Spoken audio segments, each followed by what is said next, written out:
Hello दोस्तों, स्वागत है आप सभी का मेरे चैनल पर। आज हम एक्सप्लेन करेंगे नेटफ्लिक्स की एक साइंस फिक्शन सीरीज द ओए के सीजन 2 के थर्ड एपिसोड मैजिक मिरर को।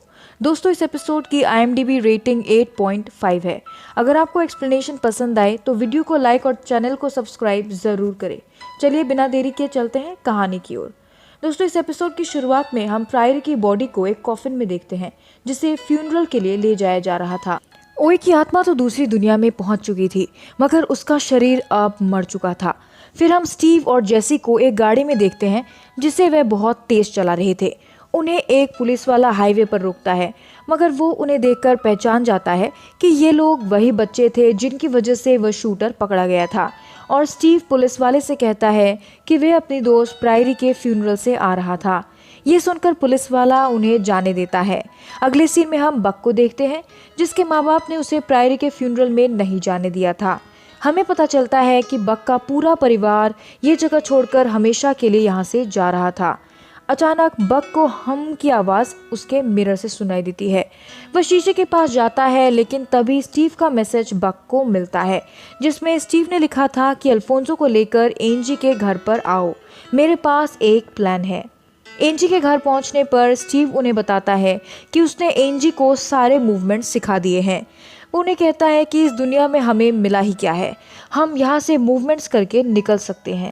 ये सुनकर अल्फोंसो कहता है कि प्रायरी मर चुकी है, लेकिन स्टीव कहता है कि वह दूसरी दुनिया में गई है। सब लोग इस बात पर बहस करने लगते हैं कि क्या प्रायरी की कहानी सच थी या फिर उसकी दिमागी हालत ठीक नहीं थी। स्टीव कहता है कि वह प्रायरी की कहानी को मानता है, जबकि अल्फोंसो उसे झूठ समझता था क्योंकि उसे प्रायरी के घर से उसके बिस्तर के नीचे से किताबें मिली थी। इसके बाद वो लोग लड़ाई करने लग जाते हैं और सारे लोग एंजी के घर से निकल जाते हैं। स्टीव एंजी से कहता है कि प्रायरी की तरफ वह भी एक वीडियो बनाएगा जिसकी मदद से वो 5 लोगों को चुनेगा। ये सुनकर एंजी उसे कहती है कि हमें अनजान लोगों पर भरोसा नहीं करना चाहिए। सीन कट होता है और हम बेटी को देखते हैं जो एक सपना देख रही थी जिसमें एक इंसान उससे मदद मांग रहा था और बेटी को लगता है कि वह थियो है। इससे पहले कि वह कुछ करती, वह नींद से जाग जाती है और हम देखते हैं कि बेटी के नाक से भी प्रायरी की ही तरह खून निकल रहा था। सीन कट होता है और हम बक को उसके घर पर देखते हैं। वह उसी शीशे के पास खड़ा था जहां से गाना गाने की आवाज़ आ रही थी। तभी उसे शीशे में रेचल की एक झलक दिखती है। बक स्टीव के पास आता है और कहता है कि उसके मिरर में एक औरत है जो गाना गा रही थी। बक कहता है कि शायद वो रेचल है। वो दोनों दौड़ दौड़ कर बक के घर जाते हैं। जब स्टीव उस मिरर में देखता है उसे रेचल नहीं दिखती। स्टीव उससे कहता है कि शायद ओए मुसीबत में है, लेकिन रेचल तुम्हारे पास ही क्यों आई। इस पर बक कहता है कि वह अभी भी अपने घर का दरवाज़ा खुला रखकर सोता था। अगले सीन में हम अल्फोंसो और एबल को देखते हैं। एबल से बात करने पर अल्फोंसो को पता चलता है कि एबल ने प्रायरी के लिए वह किताबें मंगवाई थी क्योंकि उसके काउंसलर ने ये किताबें प्रायरी को पढ़ने के लिए कही थी। एबल उसे बताता है कि वो किताबें तो एबल ने कुछ ही दिन पहले मंगवाई थी। दोस्तों, इसका मतलब ये था कि अब अल्फोंसो को प्रायरी की कहानी पर विश्वास था। अगले सीन में हम इन सब को बक के घर पर देखते हैं और उन्हें पता चलता है कि बक की माँ मिसेस वू ने उस मिरर को गुडविल भिजवा दिया था। अल्फोंसो कहता है कि शायद बक को भ्रम हुआ था कि उसने रेचल को देखा था क्योंकि उसने भी प्रायरी के घर पर होमर को शीशे में देखा था। सब लोग अब गुडविल जाने की तैयारी में लग जाते हैं। उस दुकान पर पहुंचकर उन्हें पता चलता है कि उन्होंने उस मिरर को गैरी नाम की जगह पर भिजवा दिया है। दोस्तों, गैरी उस जगह से 2 घंटे की दूरी पर था। जैसी बक से पूछता है कि आखिर रेचल ने कौन सा गाना गाया था। बक उनसे कहता है कि गाने के मतलब है BBA।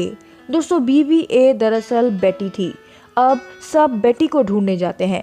बेटी उन्हें बताती है कि वह अपने एक अंकल से मिलने जा रही है जिसका नाम कार्ल है और वह अपनी ज़िंदगी के आखिरी पलों में है।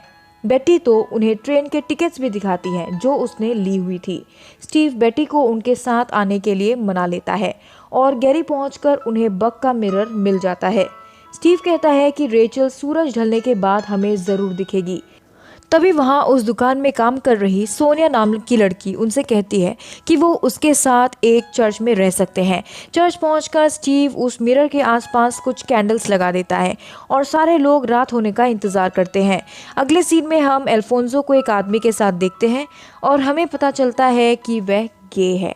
अल्फोंसो का बॉयफ्रेंड हेनली अल्फोंसो की बातें सुनता है और वो उसे कहता है कि उसकी एक आंटी है जिसका नाम लिली है।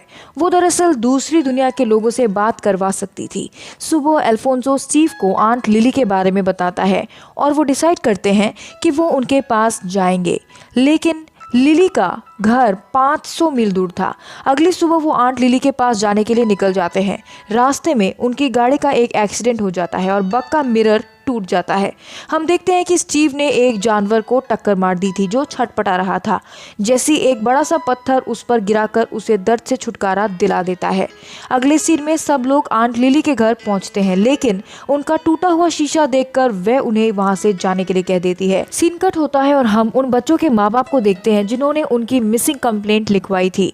हम दोबारा लिली को देखते हैं जो उन्हें कहती है कि अगर उसे पैसे अच्छे मिले तो ही वह उनकी मदद करेगी। सारे लोग एक टेबल पर इकट्ठा होते हैं। तभी बग को कुछ महसूस होता है और वह कमरे से एक टीवी की तरफ बढ़ता है। टीवी स्क्रीन पर अलग अलग तरह के फोटोज और वीडियोस चलने लग जाते हैं और सब लोग मिलकर रेचल के मैसेज का पता लगाने में कामयाब हो जाते हैं। रेचल उन्हें बताना चाहती थी कि एक अंधी औरत एक पिंजरे से बाहर आती है और एक अलग डायमेंशन में चली जाती है। दोस्तों, इसका मतलब ये था कि ओए सेफ थी और दूसरे डायमेंशन पर थी। इसके बाद उन्हें टीवी स्क्रीन पर कुछ शब्द दिखाई देते हैं जिनका मतलब था कि सिर्फ बीबीए ही यहाँ जा सकती थी। अंत में टीवी स्क्रीन बंद हो जाता है और हमें एक गुलाबी कलर की खिड़की दिखती है जो नीना एजरोवा के घर पर था। दोस्तों, बेटी उसकी तरफ आगे बढ़ती है और उस खिड़की को छूती है। दोस्तों, इसी के साथ एपिसोड खत्म हो जाता है। अगले एपिसोड में पता चलेगा कि क्या बेटी दूसरे डायमेंशन में जा सकी या नहीं। दोस्तों, अगर आपको वीडियो पसंद आई हो तो वीडियो को लाइक करें और चैनल को सब्सक्राइब करना बिल्कुल ना भूलें। फिर मिलेंगे एपिसोड 4 के एक्सप्लेनेशन में। तब तक के लिए बाय, टेक केयर।